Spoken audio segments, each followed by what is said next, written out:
ପୃଥିବୀର ଯୁଆଡ଼େ ଚାହିଁବ ଗୋଟେ ଯୁଦ୍ଧର ପରିସ୍ଥିତି ତିଆରି ହେଇଛି।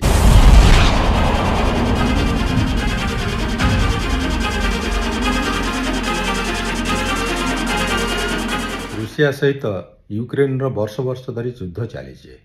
ଏବେ ଇସ୍ରାଏଲ ସହିତ ଲେବାନନ, ତାପରେ ଇରାନ ସହିତ ଯୁଦ୍ଧ ଚାଲିଛି। ଚାଇନା ସହିତ ତାଇୱାନର ଚାଲିଛି, ଭାରତ ସହିତ ପାକିସ୍ତାନର ଚାଲିଛି।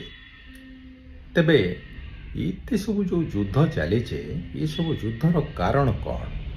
କାରଣ ଅନେକ ଥାଇପାରେ, କିନ୍ତୁ ପ୍ରମୁଖ କାରଣ ମଧ୍ୟ ଅଛି, ଯେମିତି ଧର୍ମ, ଆଉ ଏ ଜାଗା, ବେପାର ବାଣିଜ୍ୟ, ଏମିତି ଅନେକ କିଛି କାରଣ ରହିଛି।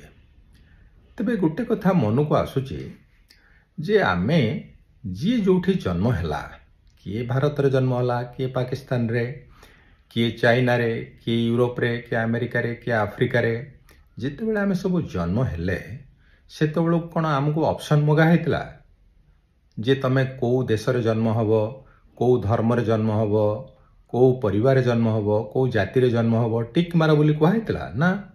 ତେଣୁ ଆମର ଯେଉଁ ଜନ୍ମଟା, it is a matter of accident, not a matter of choice. ତେଣୁ ଯଦି ମ୍ୟାଟର ଅଫ୍ ଆକ୍ସିଡେଣ୍ଟ, ତାହେଲେ ଆମେ ସମସ୍ତେ ଏଇ ପୃଥିବୀରେ ଜନ୍ମ ହେଇଛେ।